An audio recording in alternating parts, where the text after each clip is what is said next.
This is a Let's Talk Church Safety and Security microsode with your host, Paul Buckner. Hey, sheepdogs. So, just came away from a situation. God, it is what it is. So, there's a family that several of us in my area have been trying to help, and they don't have a vehicle right now. They're trying to save their money up to get back into a better position. And I just got a message about an hour ago, not quite an hour ago, from the gentleman's wife saying he just caught his hand deep, and it's all caps. And so I spun around. I was almost home, getting ready to go on a date night with my wife, and I literally spun around in my driveway and called dispatch, let them know that we had what we had going on, and began to bring in details. And that's one of those fun situations where they were out in the state park in an environment where there are no roads marked.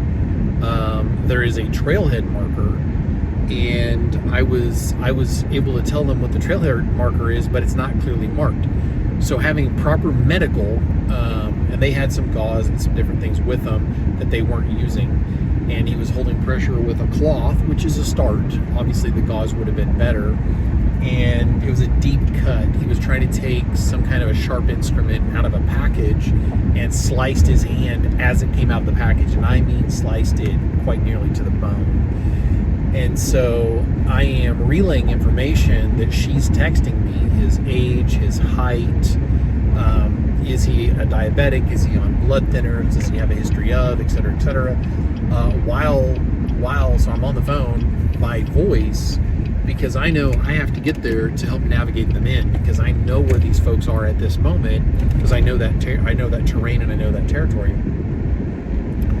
Add to that, so the ambulance has to get there without an actual clear address. State parks can be an amazing thing to get into.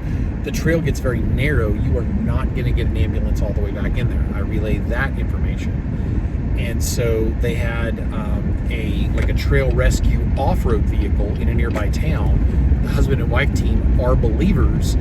They come in hot, and I was already at the outside edge where the trail is. The guy's conscious, he's breathing, he's sitting down, he's speaking normally, he's not passed out. I've relayed information from the dispatcher about if he passes out, roll him into the recovery position, trying to get all the information through. And the funny thing was, I actually was articulately relaying information faster than a dispatcher could keep up with. And so that was one of those things. There's been times in the past where I couldn't get enough information fast enough to now the dispatcher actually needed more time to get the information input. And so it was just an accident. It was a bad situation, and it could have been so much worse. There were no major arteries hit. It was not like gushing blood, but getting to them. So imagine, let's put feet on this and let's make this applicable. Imagine that's happened to someone in your youth group. Can you, on that trail hike, on that floating trip, on that camping trip, can you articulate to the dispatcher how to get the ambulance to you? So when can you get somebody out to the trailhead? Are there enough people to do that? Do you have somebody that can keep it together and get out there and give good instruction and directions? And so I spoke to the trail response truck with the two believers that I know in it. They're good people. And I said, hey, you could drive back down in there and get in and out. It's going to get tight. But the ambulance is not going to be able to get in there. I would not stage past this one particular location. It's kind of a large campsite area, and then it gets real rural real quick, and you get off in the sticks in a hurry. And I said I would not take the ambulance all the way back in there, but he's not, I had a picture of it, and I was able to, I know the guy that was responding, and so I was able to text him the picture.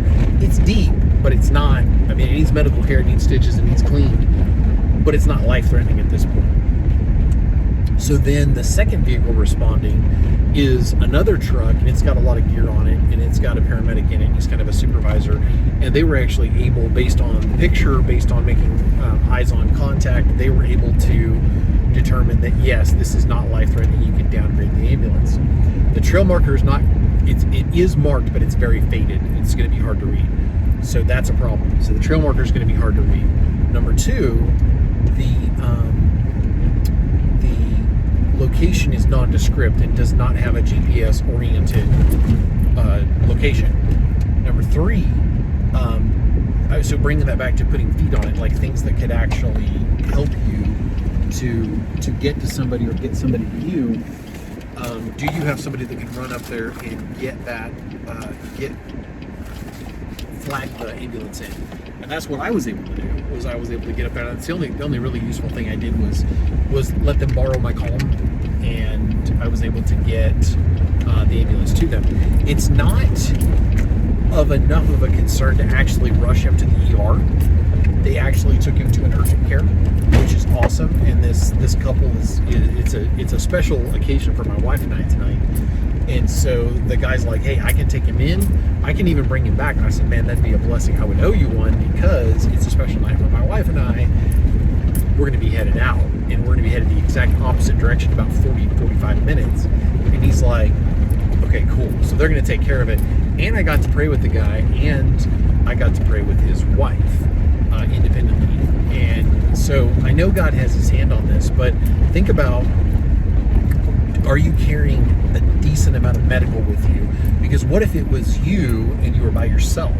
What if it was somebody in your youth group or your church group or in your family? Or what if, like I was carrying medical on a beach with me down in Florida, and I had some members of my party kind of raise an eyebrow.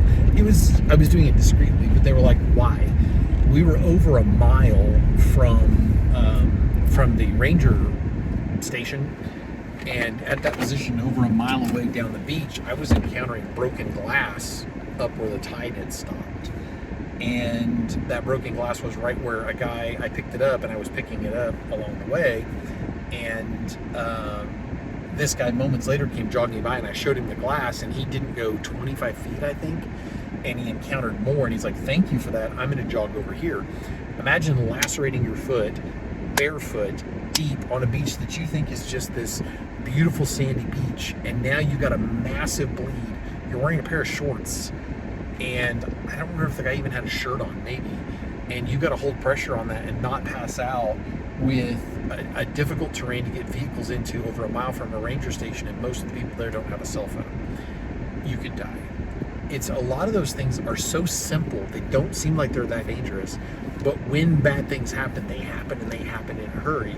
So when you're planning an outing like this, it's not a paranoia thing, just that little bit of preparation. I literally have ankle medical on right now, just because of friends of mine that have really shaped the way I think over the years in the safety space.